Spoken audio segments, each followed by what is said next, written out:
Welcome to T-Smack, home of the T-Smack. May I take your order? Hey there, hi there, hello there. Welcome to an all-new episode of Talking Smack, where we talk superheroes, movies, animation, comics, and much, much more. I am your host, Josh Scar, and joining me, as always, is my co-host, Alex. Alex, how are you doing today? I'm feeling Gucci. I'm feeling like a G6. You know, I just want to Vogue. I want to walk that runway. What about you? I can't think of it. I was trying to channel my inner Stanley Tucci, but I can't come up with that kind of like dry sass that's also like weirdly affirming. Mm-hmm. It's such a niche thing that he fits perfectly into. Oh, he is incredible at stuff like that. It's like I feel like I want to be put down by him, but at the same time, I'm not being put down. I'm also being uplifted. Yeah, but at the same time, it's like weirdly devastating as well, because it's like you're forcing me to look in on myself, but you're doing it in a way that is endearing, and I hate you for it. Oh, yeah. It's like, it's like you saw right through me when I was just trying to bond with you, and yet kind of want to give you a hug, but you might be offended by that.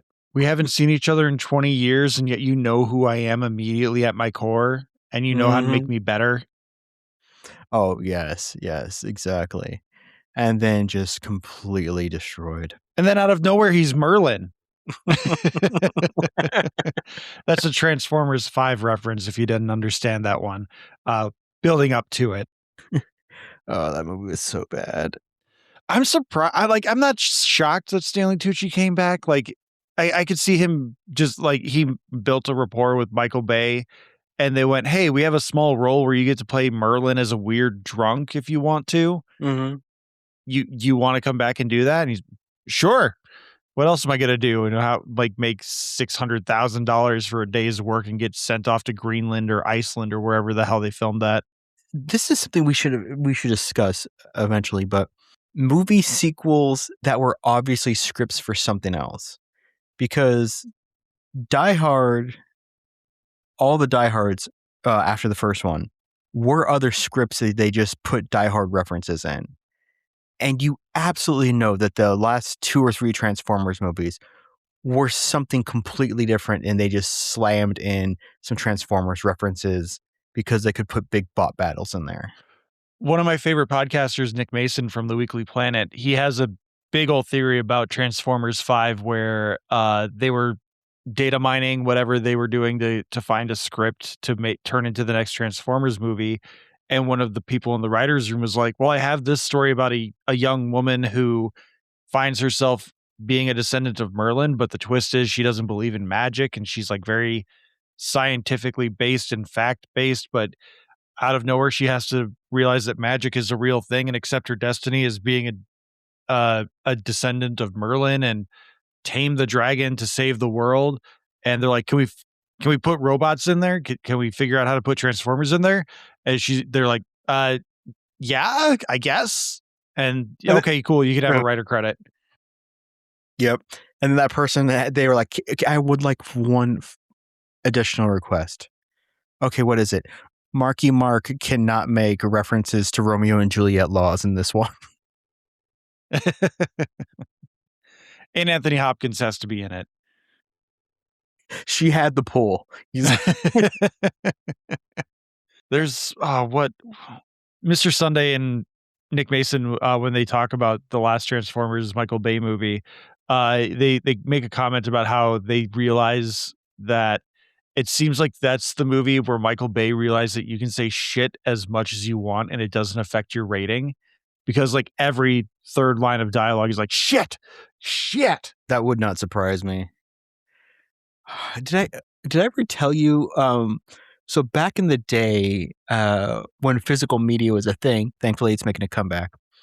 But I watched The Island. We're slowly making our way through the 70s with vinyl records coming back. Vinyl records and books, baby. We're going to get back to the glory days of the 2000s, 2010s in about 40 years. Books you don't have to charge to read. You can just open it at any time. But how much of a subscription service do I have to pay to get a book? You don't. It's a one-time purchase. I call shenanigans. That sounds too good to be true. We should make a promo for books. Books, no subscription fee. You can read it as many times as you want. You can put it down whenever you want. It's amazing. But back in the day, so I watched Michael Bay's The Island, and I just was like, what are the special features on here? Like, what are the bonus features? And one of them was talking about how they do the script. And the writer was talking about how literally Michael Bay, like if they're leaving a building or they're exiting like something to go somewhere else, Michael Bay does not want any notes. He will fill in that portion. So the writer just writes like they exit the building, head to their cars, and then just jumps ahead and says they've arrived. And Michael Bay fills in the rest. Okay, so 17 explosions, 2 car chases, and we're good. So one podcast that you're going to have to fill in the gaps for a while is the Game Club Pod, because among other things, Tim's on an extended leave of absence because he got married. Congratulations to him and Payne. I'm missing my 2 blokes from Blighty, but thankfully, Game Club Pod is continuing on as it has. So we're going to hear from Tim, Joey, and Alex. And when we come back, we're going to talk some high fashion, some drama, and some wonderful cast chemistry with Devil Wears Prada 2. We'll be right back. Oh, yeah.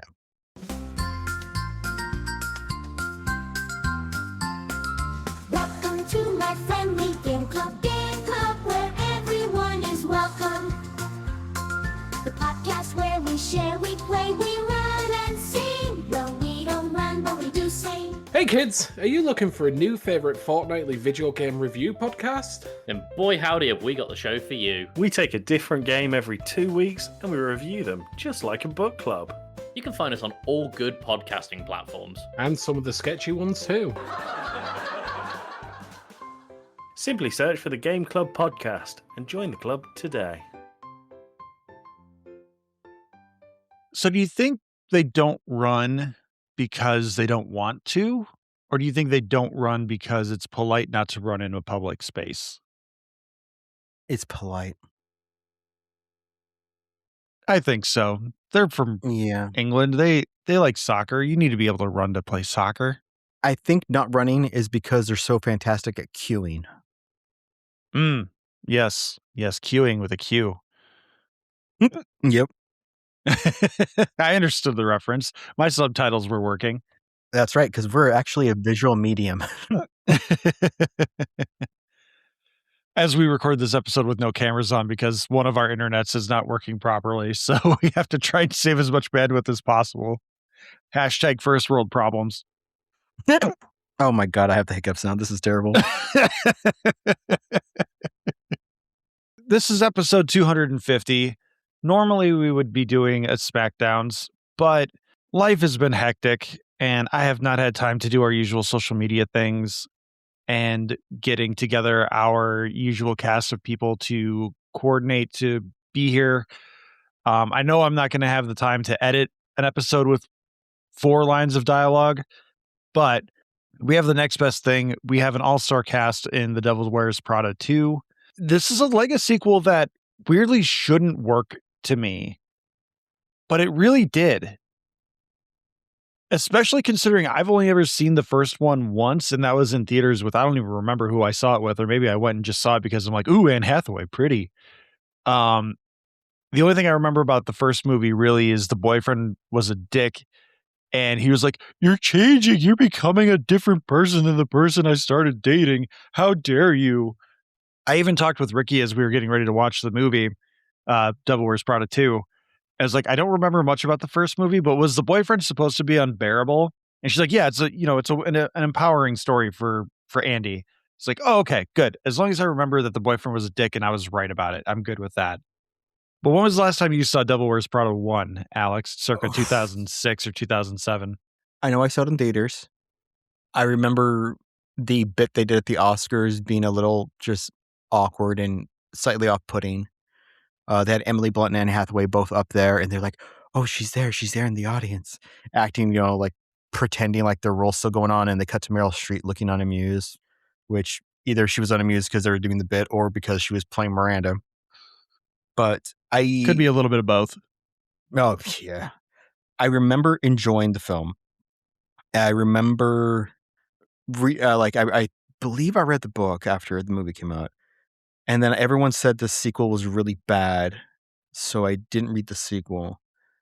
I might have caught part of it on a few years back. Just randomly, it was on some channel back when I had cable. But I haven't, other than the good feelings I have from it and roughly knowing the plot of it and how it all works out, I have a very pretty good memory of that. It hasn't been a movie for me to rewatch. It's not necessarily within my wheelhouse. Yeah, I think that's a really great way to put it. This is not a movie that I think I'm the demographic for, especially the sequel, not let alone the first one. I will say though, going into this movie and when Anne Hathaway's Andy shows up at Runway again and she's interacting with Stanley Tucci, the chemistry that these characters, these actors have with each other is so good and so palpable. The first 5 minutes of Anne Hathaway and Stanley Tucci on screen together again, I could just watch 2 hours of that. Like if they could somehow just have that energy with Anne Hathaway being this enthusiastic, bright-eyed, we can do anything if we put our minds together kind of person, and then Stanley Tucci just being this dry, snarky, but still uplifting and caring fatherly figure. I'm here for it. It's so good. And then you add in Meryl Streep and just the gravitas that she has, and they found a bunch of really good supporting actors for this. Bravo to everyone involved. But I will say, as a final aside, before we really start talking about the meat and bones of this, or if you want to come back to the acting, I still do not believe that Justin Theroux is a real person. Supposedly he's in this movie. Who he is apparently exists in this film. But I could not tell you that person was Justin Theroux. I could tell you they're wearing a really bad bald cap. But other than that, I cannot tell you that is Justin Theroux. I don't think he's real.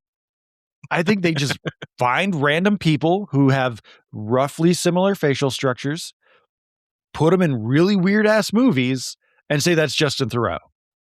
Or really weird ass roles, I should say, and go, that's Justin Theroux. This movie, it's 20 years later.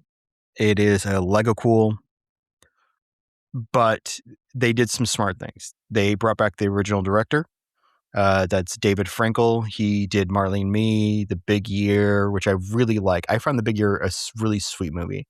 It's a movie about Steve Martin, Jack Black, and Owen Wilson trying to find the most birds that they can.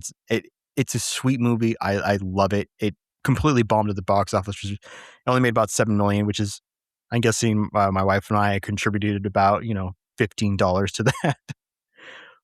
It was a good movie. They have the same scriptwriter back, Aline Brosh McKenna. She came back. She did 27 Dresses, Morning Glory, We Bought a Zoo, Cruella. They have the same main producer, and Wendy Feinerman. They have the same cinematographer, but I'll get to that. They, I believe, have even the same producer. The same music by Theodore Shapiro. Yep, same music. Most of the same cast, because you have the main ones, Meryl Streep, Anne Hathaway, Emily Blunt, Stanley Tucci. And I think what works for me about this is, other than a side of cast chemistry, which you're right, their chemistry is fantastic, is that this is not a Lego sequel that starts off with, and our heroes are broken people who have never changed. Who have all their victories are defeats. It starts off with Anne Hathaway as a successful journalist winning an award, but it finds out that basically her newspaper is being shut down. That is the crux of it. She is successful. She has opportunities. She's been spending the last 20 years living her dream, doing her job. well regarded. No one like who talks to her is like, oh, you wrote fluff brag pieces. It's terrible. They're like, no, your writing is great. You're a successful journalist. Emily Blunt is successful doing her own thing. Stanley Tucci is still being amazing at what he's doing. The only one who could arguably maybe be a little diminished is Miranda. But even then, not really. And I think that is part of the reason why she's it grown in the works. medium. Like she's grown in her Yes. work. She hasn't necessarily grown as a person, other than she's probably visited HR a few times because she's been so derogatory towards people. And even that, Yeah, like her- I applaud the lack and restraint of them not being like, ugh, Gen Z is so, or Gen Alpha is so emotional. They can't handle criticism. Like they touch on it, but they never go that far into it where it's just like, ugh, you guys can't handle anything.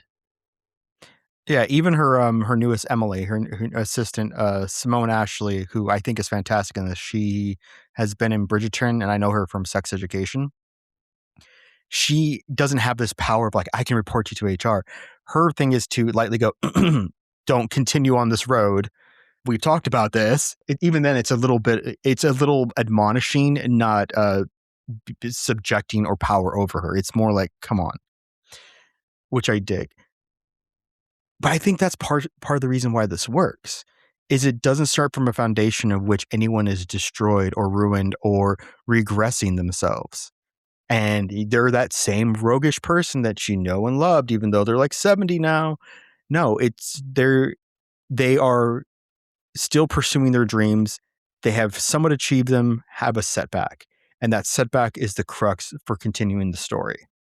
I unabashedly loved this film. Like, it's not, I don't know. It worked. Like, whatever magic, whatever ritual, whatever incantation they had to do to make this work, it worked on me. I don't think it's better than the first one. I think it's about the same. Will I watch it again? I mean, if it comes on, sure.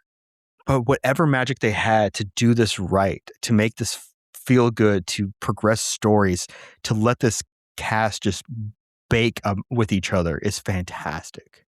I wholeheartedly agree. I really enjoyed this movie. I think there are some personal things that I have issue with in the film because it really feels like there's stuff lost in the edit that the movie kind of wants to say something about, but it never bares its teeth enough to actually say anything.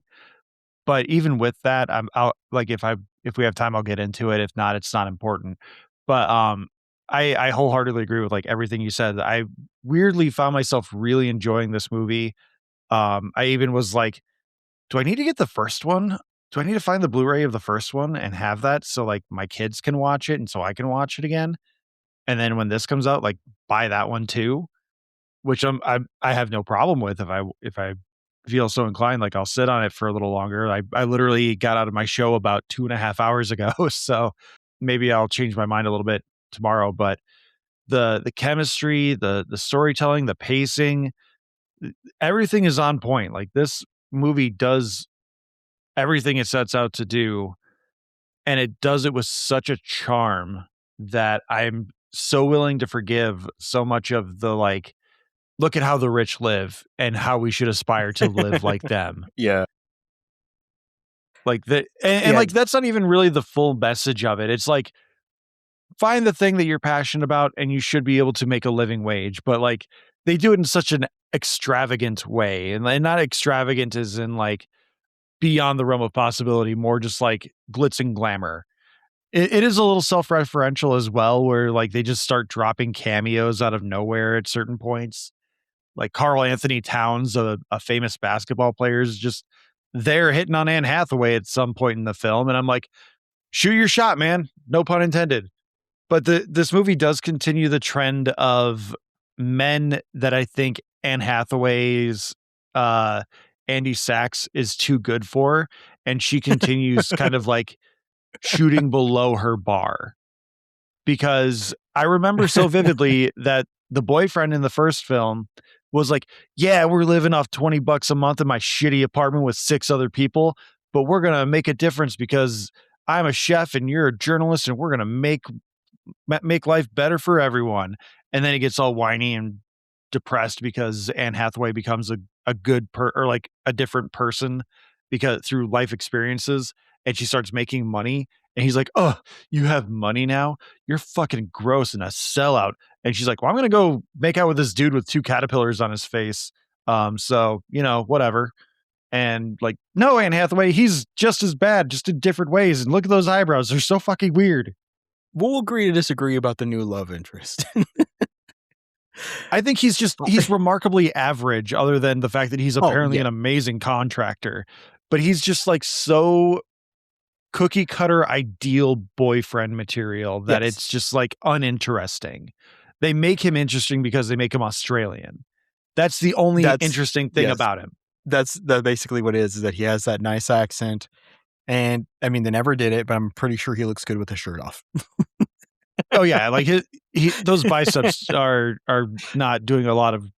They're not hiding anything, like you can tell. Right. But like he still just doesn't feel like the person that Andy Sachs should be with. Like she is so amazing and invested in what she's good at.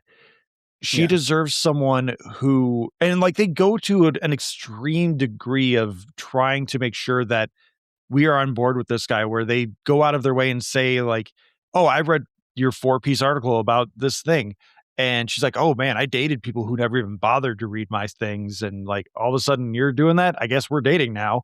Like that should be her, like the bare minimum bar of this like first date. Once he knows who she is, that's it for her. She's like, "Holy crap, you've ascended beyond anything I ever expected out of someone. Andy, woman up and raise your bar." I think that part of it is that they show that he is not easily riled by her prickliness, because she starts off the conversation with him by putting down this entire institution. He's like, "Actually, I'm a contractor who saves people by getting historic buildings from being torn down by renovating them." And she's like, "Oh." And then, of course, during her big like "woe is me" moment, she again puts him down and his life. I think he deserved that one though. No, Which like spoilers going forward from here. He's like, "Hey, your company getting bought out and gutted for parts is kind of like me renovating buildings." Like, no, people don't lose their livelihoods because you create luxury apartments in New York. Which, by the way, that apartment she could not afford. I'm sorry. I don't care if she's making double what she was making at the Vanguard. That's like a $40,000 a month apartment. Yeah, and she has a $350,000 book deal on the table and she's walking away from it. I'm sorry, no. Well, the reason why I say like she did the bad move is I went with my friends. They really wanted to see it, and all 3 of them went because they realized she made a bad move with him. I mean, yes, she shot down at him, and he did a fairly mature thing, but still probably not the mature thing to do, where he's just kind of like, "You're upset. You said something in anger. I'm going to go now." Like, you don't walk out on a fight. He understood she needed her space, and he even left the door open where he's like, "Hey, I think we're breaking up right now, but I would prefer if we didn't. So when you get back from your trip, look me up if you think we can rekindle this." And it's like, no, you don't walk out on that. You be like, "I'm going to go in the other room. When you want to talk about this, we can. If not, I'm here. I'll do whatever you need me to do." I mean, I don't know if he has the authority of that in a situationship to be like, "I'm going to go hang out in a different room of your place until you calm down." I mean, yeah, we don't really have a great timeline on how long this movie takes place. So like maybe they are still in like week 3 of their relationship, but he could still be like, "Do you want me to leave?" Like make it her choice. You don't just walk out on the fight. There's something that needs to change in that, instead of him just walking away. I can see that. I have one main complaint about this movie. I have no issues or whatever. Like, there's a few little things I want to pick at. The one thing that I think this movie did poorly, which is funny because I said it has the same cinematographer and director as the first one, this movie to me felt so flat during much of like the fashion stuff. Like I remember maybe it's just, rose colored glasses, but I remember the first one like having spark and like pops of really color and showing off the fashion very well. This one felt very like dim and flat, like not enough color saturation. Like I never really thought that any of the pieces were bright or flowy or beautiful. Everything just felt like dim, especially like they go to Italy and they're Milan, in that yeah. like museum, yeah, in Milan, and they go to that they're having that like dinner with all these people in this where the Last Supper, Da Vinci's Last Supper is painted, and it just felt dim and drab. And even the office scenes, I was like, oh, maybe this is just Andy's life where they're showing her before she gets to Runway and all the color comes back. Especially the first one, that beautiful scene where Miranda takes down Andy by talking about cerulean blue and how she picked that color like 2 years ago, and it finally made its way down to, like, the Target bin where she got that sweater. I didn't feel like the color was there, the pop, the over richness that I wanted to see from this fashionable life, especially as they're doing, like, the whole Fashion Week stuff and they're constantly changing in and out of outfits during montages. I'm like, I'm expecting pops and colors and let me see the sequins and the gloss, and that didn't hit me as much, which I know is probably modern day cameras, but that disappointed me. The fashion definitely seems to take a back seat other than like showing off what Anne Hathaway is wearing as she gets reacclimated into Runway and Stanley Tucci gives her all of the like previous months outfits. But yeah, I think it's largely the lack of color and focus on fashion is because that's not where the narrative is really following. It's more about Andy building up a reputation as a and bringing actual journalism back to Runway up to the point where all of a sudden it becomes a corporate buyout movie. And that leads me into like probably my biggest complaint about the film is that what I was talking about with it having no teeth and not having enough to say in the edit, I think there's a whole like anti-corporate, not necessarily anti-capitalist, but like anti-corporate buyout sort of thing happening because there's a Netflix, Paramount, and Warner Brothers kind of thing happening here where at some point someone David Zaslav, played by BJ Novak, is trying to sell Runway, and someone swoops in and says, "Yeah, we're gonna buy it, and we're just gonna gut it for everything, and like run a skeleton crew with have AI. Even though it's a fashion magazine, we're just gonna have AI tell us what everything is." And then someone else swoops in and is like, "No, we're gonna try and do the thing that we need to do," which like that's a better version of what's actually happening with Paramount buying Warner Brothers, but the the lack of teeth and just being like, yeah, corporations buy corporations all the time and consolidate when they need to. And sometimes they have benevolent buyers who just keep things the same. And that's good too.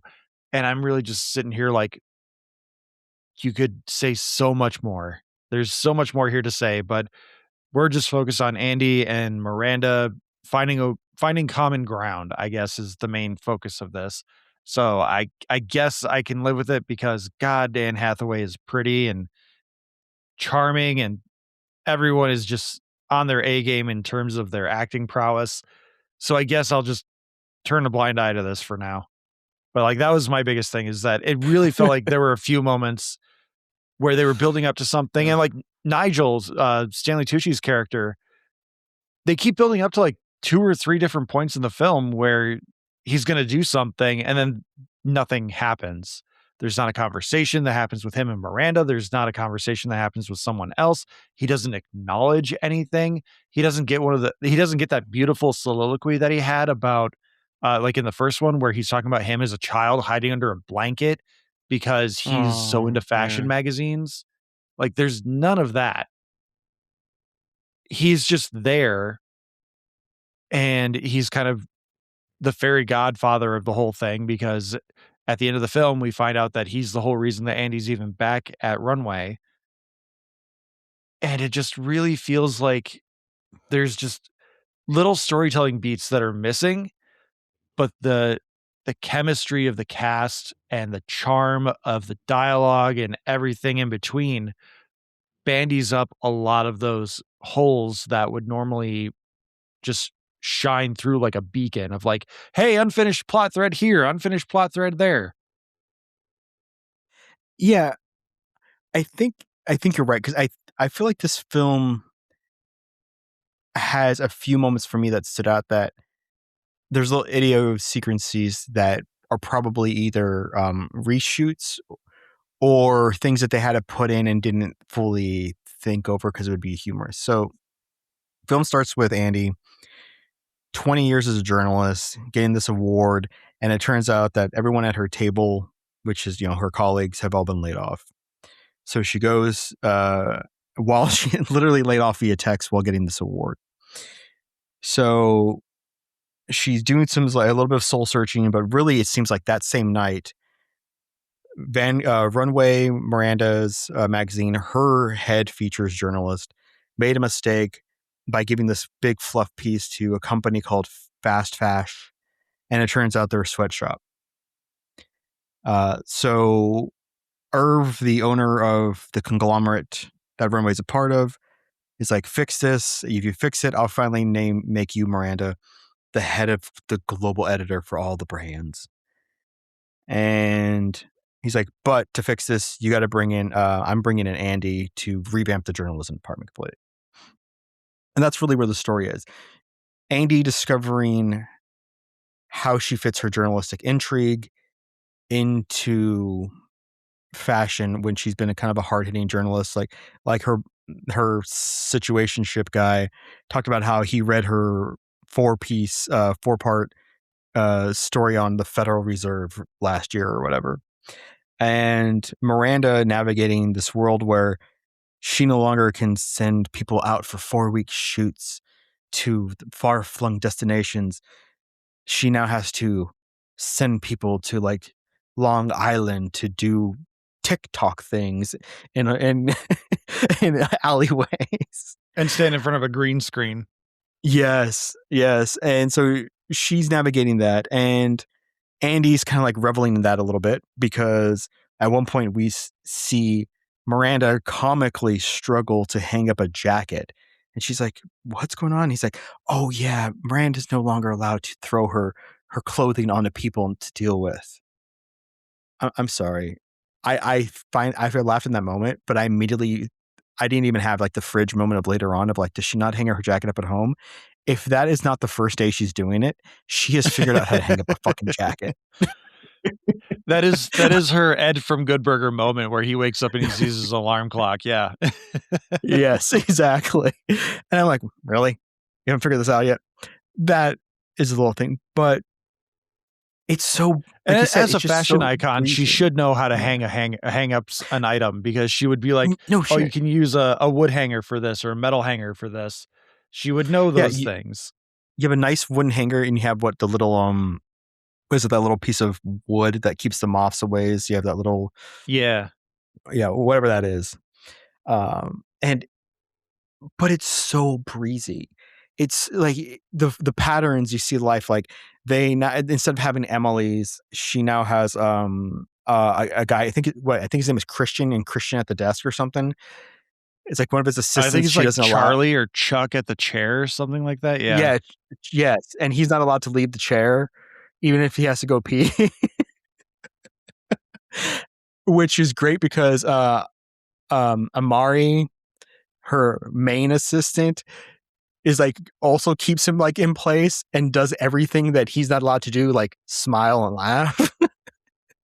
That was a good gag. I think my Yeah. favorite gag of the entire thing, which is again just Anne Hathaway is so brilliant in this. Like, she is clearly having fun. She knows the character, she understands the role. And there's a moment where she's talking with like her new intern, who she only got because Andy's role as the editor in the features department isn't necessarily directly tied to fashion. So no one in the internship program wanted to take her spot as the assistant. So she gets this one assistant who's like, hey, No one else wanted it. It's a chance to move up the ladder a little bit. I'm here for you, boss. And they were talking a little back and forth. And at one point, Andy's like, "Hey, a little tip. Don't if you ever find yourself in Miranda's house, don't go upstairs." And the intern's like, "Who would do that?" She's like, "No one, not me. No." Like the line delivery was so good that like I didn't remember what the hell the context of that was, but the delivery was so good that I was like, yes, because you did it and I understand it, and you're so embarrassed that you can't like Yep. you won't even admit it. Like I get it. I'm here for it. So good. Right, which is great because they paid that off a little bit later when, so Irv, so to save face, the company has to basically do kind of like a mea culpa, Runway does, and their biggest advertising partner is Dior, which is now run by Emily Blunt, whose name is Emily. And a little while later, the big crux of what starts happening is that Irv is going to make this big announcement, make Miranda, because the features department's been doing so well by securing this big interview with this, billionaire recluse who went through a divorce, that he's going to formally announce Miranda after been hanging this promotion over her for apparently decades. The features department's going to get this big lead, and what will happen is it's going to be all at his 75th birthday, except he has a heart attack and dies. Which, by the way, super dramatic in the moment. Yes. Speaking of Lucy Liu's reclusive billionaire, man, I really wish there were more moments like they had with her where they're recording the interview, Miranda's conducting the interview, and at some point Miranda just says, "So why now? Why are you talking to me?" And Lucy Liu's character's like, "I don't know, it just felt like it was time and we're kind of connecting here. And you haven't asked me once about my ex-husband. And why is that?" And Miranda just goes, "Why should you be defined by him?" And like those are the moments that are so good from this film and these films, Yes. the empowerment moments. And it's like, yes, those are the things we should be focusing on. Like, Yeah, no, that was really good. Like, I actually love that. I didn't realize that was Lucy Liu. I actually haven't seen her in anything since maybe Kill Bill. So I was like, that looks familiar. Who is that? And turns out it's Lucy Liu. And she also didn't have a ton of screen time, which is unfortunate because that interview was done so well because it was brilliantly done with Miranda doing the interview, and they have everyone around, and they have Anne Hathaway who secured this white whale of a interview, or what you call her, my holy grail. Like, if you want to prove yourself to me, get my holy grail interview, something like that, or white whale. Yeah. Yeah. And so she does, and Anne Hathaway's just off to the side, like looking so giddy, but not interjecting herself in the moment, and knowing that she can frame this as much as she wants, which is great. But yeah, so what happens is BJ Novak comes in, the son of Irv, who apparently wants nothing to do with fashion. And you find out because Miranda tries to bond with him briefly. She's like, your grandfather hired me. I was here the day your father started. We're the same age. And now I get to work with you. And he's like, yeah, sure. But by the way, Yeah. BJ Novak, what a dick. This entire movie. He plays Ryan so well. Yes. Ryan from The Office, he'll just never escape it. Yeah. And so he comes in, has his big ideas, and his basically big ideas is to bring in 8 MBAs from Harvard to talk about how to downsize the company.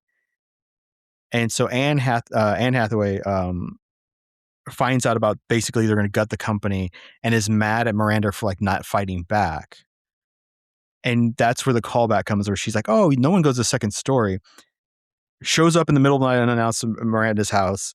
Miranda's new husband with, by the way, random Kenneth Branagh. Bravo. I almost didn't recognize him without the Poirot mustache. I know. It's when he started talking, I was like, man, that's Kenneth Branagh. Okay. Director of the first Thor film. Yep. You want your superhero facts? There you go. The guy that plays a bit role in Devil Wears Prada 2 as Miranda's husband, as Meryl Streep's husband, directed the first Thor movie, and he's also Hercule Poirot.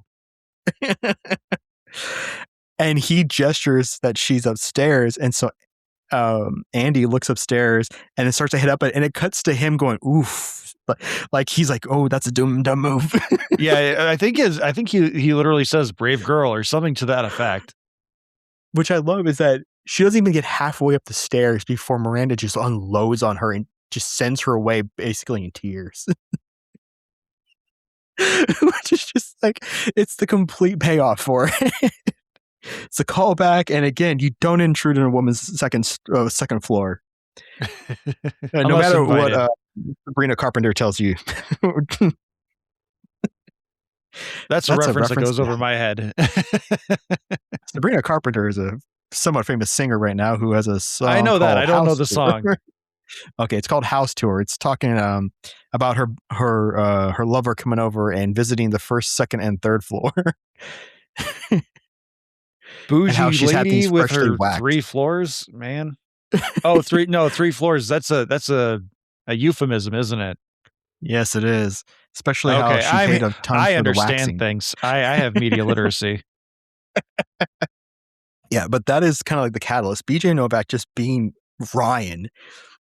It's a catalyst for things, and I do like where it starts going from there. That Andy starts piecing together more and more that something's up with Miranda. It's not that she's had like her wings clipped or anything. It's just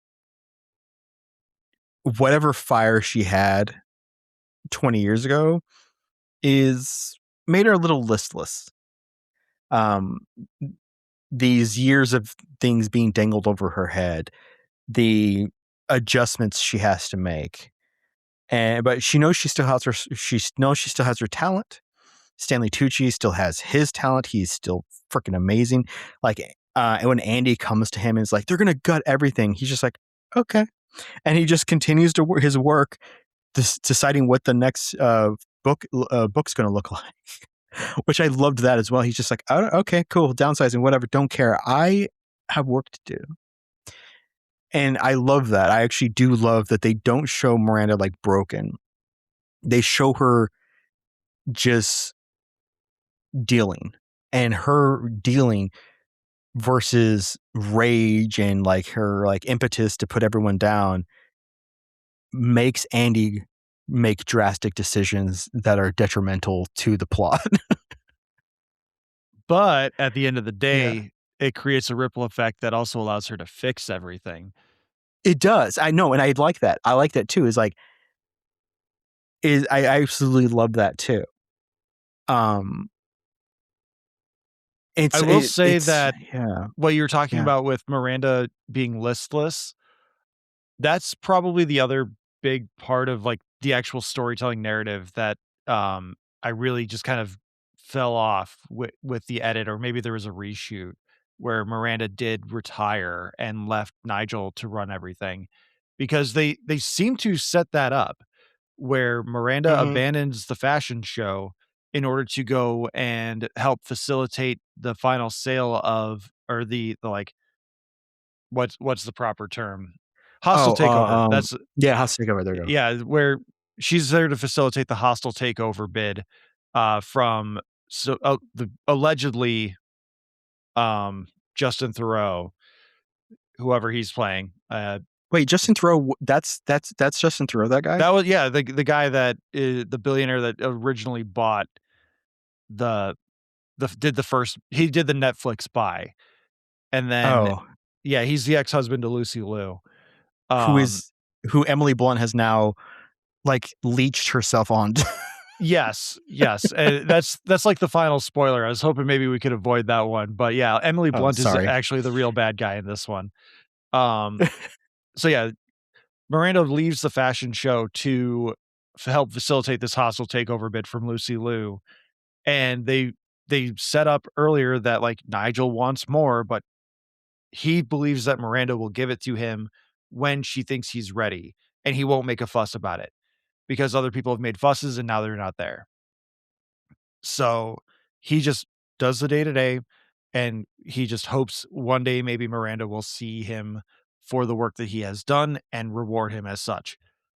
It takes Andy being like, Nigel can take care of this for you because we need to go do this thing. And Miranda's just like, no, he can't. He doesn't want that. He doesn't need that. What?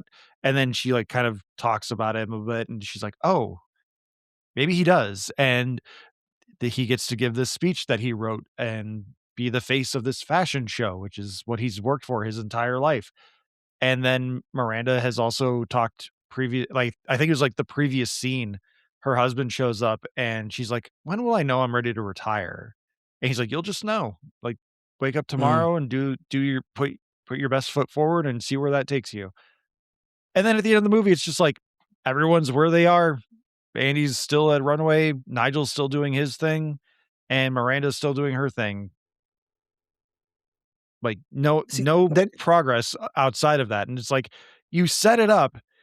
Unless there's a third one, I don't know what's happening here.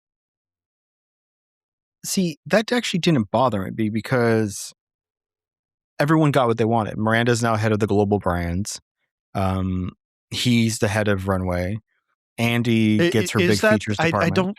I don't remember them explicitly saying that though. I think there could be an implication, but they talked about it in the car. I didn't catch it.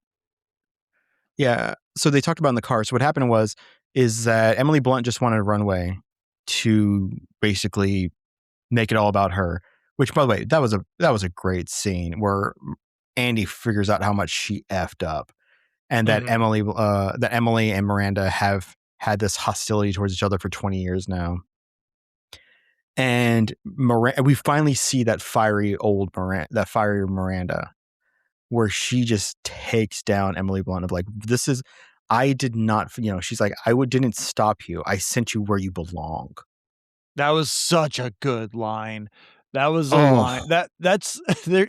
I remember in The Office, Michael like pulling out the whole like, I did not realize that Meryl Streep was the villain in this, and like he was like quoting her and saying all these like devastating lines, and you're watching this movie and you're just waiting for those, because she's putting Andy down, but at times she's like, you did your job, what more do you want me to say?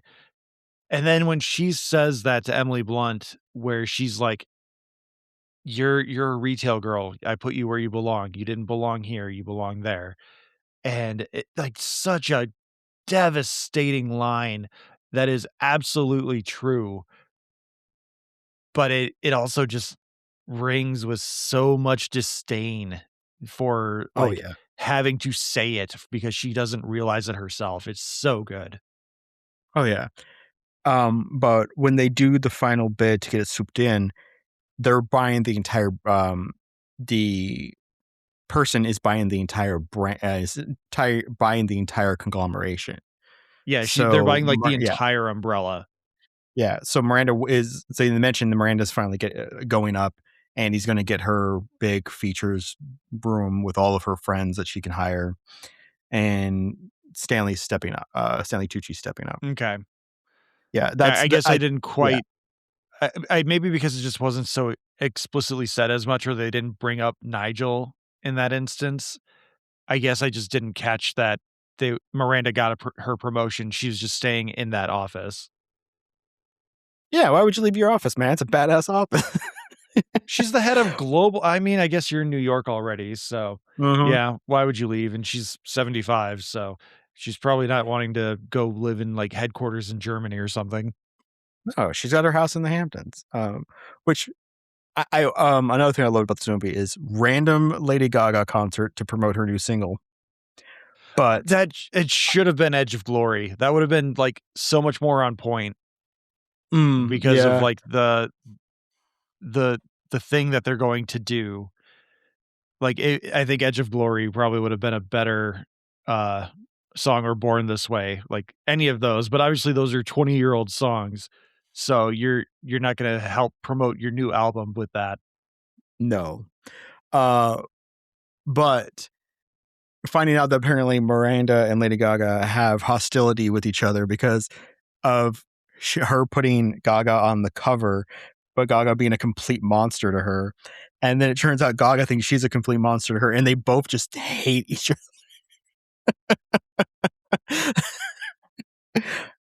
And then Gaga, of course, comes out and does her song during the fashion show, which, I mean, It was great. It's so ridiculous, but it is the kind of over the top ridiculousness that you can love in a movie like this. That Mhm. it's absurd, but it's accurate. Kind of like it reminded me a little bit of the Kingsman 2 with Elton John putting on Yeah. a concert performance while kicking everyone's ass. It's like this world is just hyper real enough, just enough elevation that I can truly believe that Lady Gaga would have a relationship like this with somebody. So that does lead me to the last thing. I'm pretty damn sure this is a reshoot. This definitely is adding reshoot. But at the end of the movie, There are definitely a few, like the one with Emily and Emily Blunt and Anne Hathaway standing in the hallway in the hotel in Milan. Like that is such a green screen shot. Like it yes. they don't look like they're standing anywhere. And the scene, the movie ended, but they had to wrap up a few things. And the scene in the coffee house with Emily Blunt and Anne Hathaway is obviously an Very much so, added on yes. reshoot. I mean, they even acknowledge it by Andy going, "Oh, you changed your hair," because Yeah. Oh, you they're got done not gonna. shooting Yeah. Disclosure Day before we were able to film Mhm. this scene. Okay. Yep. Oh my God, you're right. It's her Disclosure Day blonde hair. Yes, they got her for like 6 hours away from Spielberg. And, like, "Oh, yeah, somehow, despite me failing to buy your company, I have been fired by Dwar, and now she's somewhere else." She's at Coach, which is, Oh, that's right, high she's at end upper Coach. mid class. Yeah, she's at Coach now. And then Andy gives her a pep talk about how, "Oh, you can find your spark eventually, despite Miranda and you both being right, because you got fired from retail, and now you're going to another retail despite." I just like that scene so much. I'm like, we didn't need more. We didn't need this. And I understand you need something together. You need to have them have some kind of compatibility here, because if there is a third movie, sorry, not compatibility, but you need some kind of friendship, some kind of olive branch to build on something if there is a third movie. But I just didn't like that scene out because I was very aware that I'm like, this is someone in the test screen audience went, "Hey, what happened to Emily Blunt's character?" And the screenwriter is in the corner going, "Damn it, not important. Come on." She betrayed them, and yeah, like that's one of those things where that scene after BJ Novak's like, "Hey, you've been undercut. Um, I'm gonna go. I gotta go finalize some paperwork and, get rich." Like that entire scene is very clearly like, "Oh, we're breaking up now." Yeah, yeah. Uh, but it's hard for me, other than like that, the coat gag and that with at that ending of the obvious few reshoots. I still find it hard to hate this movie. I mean, I can't hate it. That's the thing is, it's not even like sugar. It's just easy It's to competent. watch. Yes. It's like a really good steak and potato, like steak and mashed potatoes, Mhm. steak and asparagus. It's just a really good homemade meal that you've made 100 times, but for whatever reason, this time it just hits a little better than it usually does. It's so rare to go back to the mine 20 years later and try again. And the thing about it is, like, even though there was a book, they didn't really adapt much of the second book. That's why I believe that instead of saying based off The Devil's Wear Prada or The Devil's Wear Prada 2, it says based on characters created by the author's name. That they came up with they took some pieces, came up with their own thing, and it was good. Maybe I know Anne Hathaway and Emily Blunt have throughout the years stated they really want to do a sequel, but Meryl Streep was like, "I don't do sequels." But they finally came to her with this script and apparently a truckload of money. She even admits, they're like, "I threw out a salary demand and they matched it." And they're like, and she's like, "Oh, shit. Yeah." Okay. So I guess it worked. You had at least, yeah, everybody involved was passionate about it, understood it, and you didn't have the look of despair that you saw at that round table with J.J. Abrams when they were going off the first read of The Force Awakens. You have people who are happy to be here, and I can see why it's overperforming at the box office. It was supposed to open like 60. This is Saturday night we're recording. It's aiming for 75 to 80, maybe even higher. Worldwide, it's doing well. The reviews basically match the first movie in terms of audience score and critical reviews. Which that doesn't happen. No, God, no. So, yeah, I can't say that this is necessarily my genre, but especially the audience poll, it's like 76% of the people who are seeing this weekend are women, and Josh and I are two dudes. But I'm not like a begrudging husband or boyfriend dragged along going like, oh, God, I have to go see this. It's like, no, I enjoyed it. I enjoyed the first one. I enjoyed this one. You're not going to sit there and like mope. You're going to have fun because it's so easy to watch this cast just understand the mission and deliver on it with lovely characters. And with like passion too. Like you can't discredit the passion that they brought to this project as well. Like you said, it wasn't really a cash grab for anyone but other than Meryl Streep. And even then, she's still a consummate professional and she's doing what she's there to do. And like I've laid out a whole bunch of little critiques that I have of this film. One of them is just because I really wish that Andy, especially as a character who has gone through this, should have said more about corporate buyouts and corporate takeovers. Yeah. But the movie they doesn't gloss really have over. time for that. Yeah, they don't really care. And then you have little things like Stanley Tucci's character not really getting his due, at least in so much as he doesn't get as much screen time with being presented with his due. But other than that, like it's a fun movie, even for someone like me who does not give anything about fashion. Um, Even if you're just there to watch a fun movie and Anne Hathaway be really, really pretty for 2 hours, you get that out of this. Like you really can't walk away from this and be like, God, that sucked. Like, oh man, what a slog to get through. That I don't think anyone can really say that unless they just don't appreciate filmmaking and they don't appreciate really pretty people. And, since we haven't mentioned Emily Blunt enough, you get 2 or 3 great scenes of Emily Blunt wearing under boob jackets. And one of them is at the funeral. Yeah, she shows up and immediately your eye is drawn to like it's a wide shot too, like a high aerial shot in like an atrium. And you just like all of a sudden you're just like in the lower right corner, like boobs. Oh, those are Emily Blunt's boobs. Yeah, it's great. I was laughing because she's just like, oh, this is so terrible. And it's like, Andy's like, yeah, I feel really bad. And she's like, Emily Blunt goes, no, these are all like Chanel people. They're sponsoring this. And she's there in this all black outfit, but her shirt top is just a band across the boobs. Yeah, a Dior band across the boobs, yeah. And then then the next scene, like there's somewhere else and it's like a similar outfit. I'm like, good on you, Emily Blunt. Apparently you're choosing your own outfits and you're like, I just want one strap and a suit. I mean, Anne Hathaway had one that was pretty risque as well. Like it was almost like an all sheer top, except for like 2 straps just covering up enough of the boob. Yep. Yeah.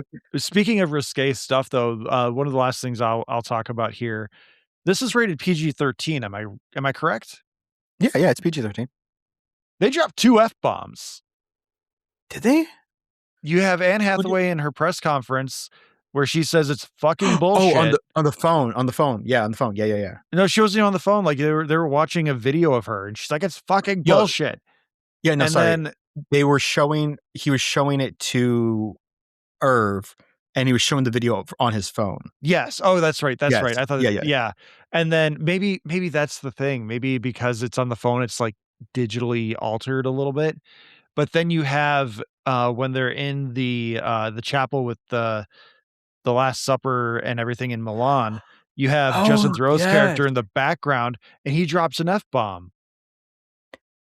You're right. So that's 2. Huh. I wonder if So I because like wonder no if one they says snaked shit. it because like one is Yeah. background noise and the other is like slightly altered due to like video recording. Yeah, it's got to be something like that, or somebody appealed saying, "Listen, we don't show really any nudity, and there's like 2 chaste kisses. Let us sink this by." But yeah, you're right. There is 2. Yeah, I completely missed I that. just found Like, that really interesting that maybe they're pushing the boundaries. Devil Wears Prada, first PG-13 movie with 2 F-bombs. Put it in your Jeopardy list.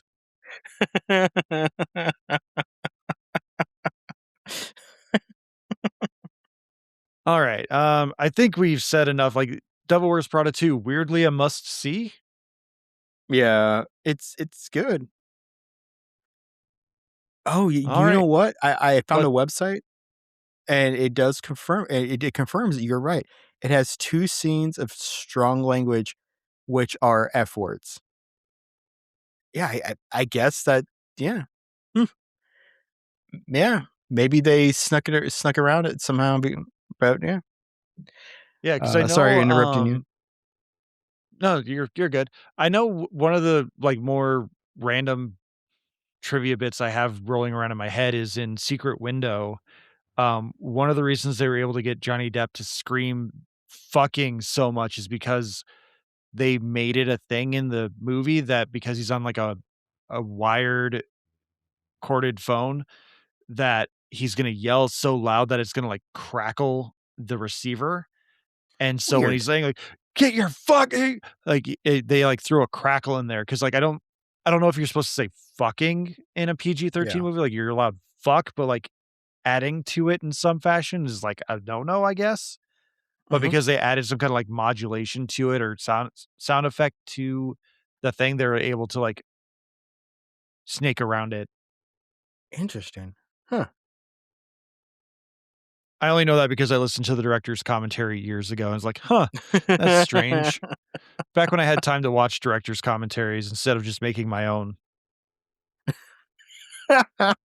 Which again, you guys are insane. Like you guys are crazy. You guys being the listeners and how you responded to that Lara Croft Tomb Raider just commentary episode. It's Yeah, much our most appreciated. downloaded episode in like of April. I shouldn't say in months because we had some pretty good numbers for the Matt Groom episode and Tales from the Void as well. So like you guys have been turning out recently. So like so much appreciation to the listeners. And I guess this is a good point to transition 250 episodes. If you do the math, that's essentially 5 years of content, which we're spread out since like 2018, but we only did like, I think 18 episodes or maybe 20 episodes from like 2017 into 2018. So like Yeah. that wasn't even like an episode every 2 weeks at that point. And we've been going pretty much week to week since 2021, 2022. Mhm. So so much appreciation for everyone who's been tuning in and listening and offering their support. We've got the Brain Trust group, we've got Antonio, Justin, Josh and Amanda Wilson, we've got Matt, we got Danny Buckets, we got Brendan, the Godfather, who unfortunately is no longer podcasting with Unchefed, but he's still out there. We're still in contact. And obviously we've got the Game Club Pod Boys, we've got new friends like Steven over at Nerd Ranks, Caesar over at No on 15, all those people and so many more that just aren't coming to my head at the moment. If you're left out, not intentionally, we are I'm just rambling and very tired. It's very late. It's been a long day for me. But Alex, anything you'd like to say for 250 episodes? No, just thank you all. It's been a pleasure. We're here gonna be here for the long haul. We got some ideas cooking up about things to do. Maybe some slight not spin-offs, but like kitty corner adjacent shows. And we will have our I've given up trying to build a website, so I have hired somebody who knows how to build them. And that should be done soon, and Josh and I will be putting up more things there, like some long form think pieces and studies, some of it which will make it onto the podcast. And probably Um, more from Matt because Matt really loves doing the written word. yeah, but I'm gonna make sure that his all get deleted after 1 week, so that way there's a time sensitive component to this. That's fair. No, but no, I appreciate it. I appreciate the people that have guested on here. I appreciate the people that have had Josh and I on, or just Josh, or just myself. And so, yeah, thank you all. And I hope you all appreciate us going out of our little comfort zone to watch a fun, dare I say, the horrid word, chick flick. It's just a good movie. It's just a good movie. I liked it.